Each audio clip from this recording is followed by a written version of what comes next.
Do you got some problems in your life? Are you pretty uncomfortable with yourself? Are you disappointed in yourself? Well, you know what? Most of God's people were. In fact, I'd say all of them. Let's take a look. Have you ever prayed to God that you wouldn't wake up in the morning? You were so discouraged with yourself and you just wanted to die. Maybe you're like semi-suicidal. Well, you know what? Elijah did too. He sat underneath the juniper tree and he requested for himself that he might die and said, "It is enough now, O Lord, take away my life, for I am not better than my fathers." Have you ever felt like the most unholy person that you know? Well, Elijah did, and he didn't want to wake up the next morning. Maybe you felt like that. Let's check out somebody else.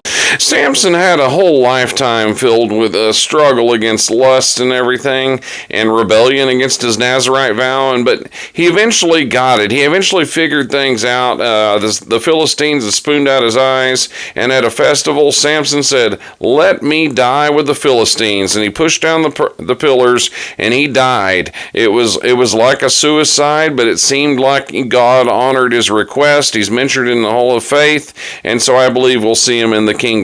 God promised Abraham he'd make him a great nation. Then a famine hit, and he told his wife Sarah, he said, "Don't say you're my wife, say you're my sister, because I don't want Pharaoh to kill me. He can have you." That's not a very nice thing. Abraham, the father of the faithful, did that, but then he did it again. In Genesis 18, Abraham was met by 3 heavenly visitors. One of them was Jesus in human flesh. The other 2 were angels in human flesh going to destroy Sodom and Gomorrah. And they told him that Abraham would have his promised child. But before Abraham had that baby, or rather Sarah, he did the same thing again with Abimelech of Gerar. He said, "Hey, Sarah, say you're my sister. I don't want them to kill me. I know that puts you in danger." He did it again, even when he knew the promise was on the way. But check this out. Earlier in the night during the Last Supper, Peter said he's willing to die for his Savior, but then when people accused him of being one of his followers, he lied and he cussed, and then he said, "I do not know this man." He denied his Savior, and when Jesus looked at him, he wept bitterly. He denied Jesus. If you ever feel like you've gone too far, you need to read 2 Chronicles chapter 33. Manasseh worshipped many false gods, shut up the temple, and even burnt his children as sacrifices in the fire.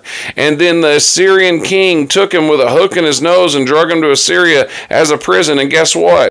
This idolatrous child sacrificer humbled himself, prayed, and God heard him and forgave him. In Genesis 38, Judah, the ancestor of Jesus, wanted to sleep with a prostitute, and it ended up being his daughter-in-law. Another ancestor of Jesus, Rahab, she was a harlot in her former years. God is a trophy hunter. He likes to save those that seem to be